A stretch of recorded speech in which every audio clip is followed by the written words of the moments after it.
విశాఖ తీరంలో సముద్రంలో వేటకు వెళ్లి గల్లంతైన వారి కోసం ముమ్మరంగా సహాయక చర్యలు జరుగుతున్నాయి. మత్స్యకారులను రక్షించేందుకు నేవీ కోస్ట్ గార్డ్ సిబ్బంది సహాయం తీసుకున్నట్లు ఎమ్మెల్యే తెలిపారు. బోటు నుంచి సమీపంలో ఉన్న కార్గో షిప్ వద్దకు నలుగురు ఈదుకుంటూ వెళ్లగా లైఫ్ జాకెట్ సహాయంతో ఒకరు బయటపడినట్లుగా తెలిపారు. బోటు గల్లంతు ఘటన బాధాకరమని నెల్లిమర్ల ఎమ్మెల్యే లోకం మాధవి అన్నారు. మత్స్యకార కుటుంబాలకు న్యాయం జరగాలని, గల్లంతైన మత్స్యకారులు సురక్షితంగా తిరిగి రావాలని ఆకాంక్షిస్తున్నానని అన్నారు. నిన్న సాయంత్రం విశాఖపట్నం హార్బర్కి సమీపంలో ఒక బోటు గల్లంతవడం జరిగింది. ఆ బోట్లో 7 ఉన్నారు. దురదృష్టవశాత్తు మా జేడీ గారికి నైట్ 11 గంటలకు తెలియడం జరిగింది. మరి అప్పటి నుంచి కూడా గాలింపు చర్యల్ని ముమ్మరం చేయడం జరిగింది.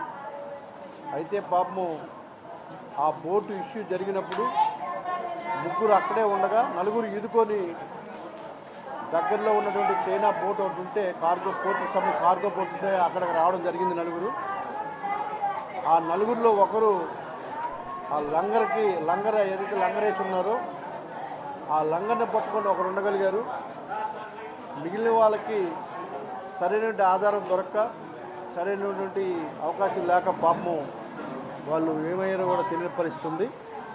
సో ఒకరైతే మాత్రం ఆ చైనా బోట్ పట్టుకుంటే అక్కడ ఉన్నటువంటి వాళ్ళకి లైఫ్ జాకెట్ వేసి ఆ బోట్ కెప్టెన్ వాళ్ళు ఆయన సరలోకి తీసుకోవడం జరిగింది. వాళ్ళు ఇప్పుడు పోర్టు అధికారులు అలాగే కోస్ట్ గార్డ్ వాళ్ళు ఎవరైతే ఉన్నారో అక్కడ ఆ డ్రైవర్గా పనిచేసిన వ్యక్తిని వాళ్ళు ఇప్పుడు తీసుకొస్తూ ఉన్నారు. మిగిలినటువంటి 6 గల్లంతై ఉన్నారు. వాళ్ళ ఆసక్తి కోసం కోస్ట్ గార్డు న్యాయాలు అందరూ కూడా ఎదుగుతూ ఉన్నారు. మరి దేవుడి దేవాల 6 కూడా సురక్షితంగా తిరిగి రావాలని చెప్పేసి మేము కోరుకుంటూ ఉన్నాం. సో ఇవాళ తీవ్రంగా గాలింపు చర్యలు అయితే చేపడతా ఉన్నాం. మేము వాళ్ళందరూ కూడా బతుకుండాలని మనస్ఫూర్తిగా దేవుని ప్రార్థిస్తూ ఉన్నాం. సో చాలా ఆందోళనకు గురి చేస్తున్నది, చాలా బాధాకరం. ఇక్కడ గల్లంతైన ఈ బోట్లో ఉన్న క్రూలో 7 ఉంటే 6 మా నియోజకవర్గం నెల్లిమర్ల నియోజకవర్గం ముక్కాం గ్రామానికి చెందిన వారు కావడం చాలా బాధాకరంగా ఉంది.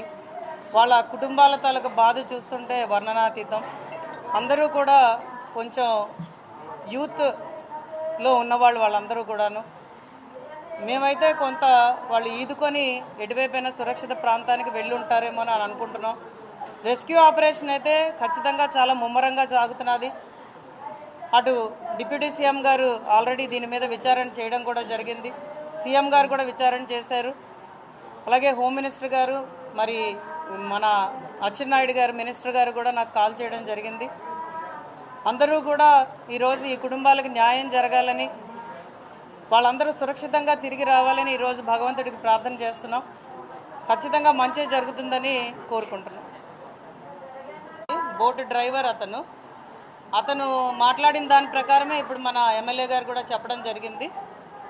ఆయన చెప్పిన ఇన్ఫర్మేషన్ ఏంటంటే అందరూ కూడా లంగరేసిన ఒక బోటు దగ్గరికి ఆయన వచ్చి తాడు పట్టుకోవడం వల్ల ఆ బోటు వాళ్ళు అతన్ని సేవ్ చేశారు. అతని ఫోటో కూడా చూపిస్తున్నారు వంశీ గారు. మిగిలిన వాళ్ళందరూ కూడా ఇంకా మనకు తెలియట్లేదు ఏం జరిగింది అన్నది. అందులో ఒకళ్ళ ఆరోగ్యం బాగాలేదని కూడా వాళ్ళ కుటుంబ సభ్యులు చెప్తున్నారు. వీళ్ళందరూ కూడా అప్పుడే వెళ్ళి 4 రోజులు అయింది. ఇంకో గంటలో వచ్చేస్తామని వాళ్ళ కుటుంబాలకి ఫోన్ కూడా చేయడం జరిగింది. వచ్చేస్తారన్న ఆనందంలో వీళ్ళు ఇంకా ఉంటుంటే కమ్యూనికేషన్ కంప్లీట్గా ఫెయిల్ అయిపోయింది. వీళ్ళు వచ్చేస్తారులే అని కొంచెం తాత్సారం చేసి తర్వాత అధికారులకి కొంచెం లేటుగా తెలియజేయడం అయింది.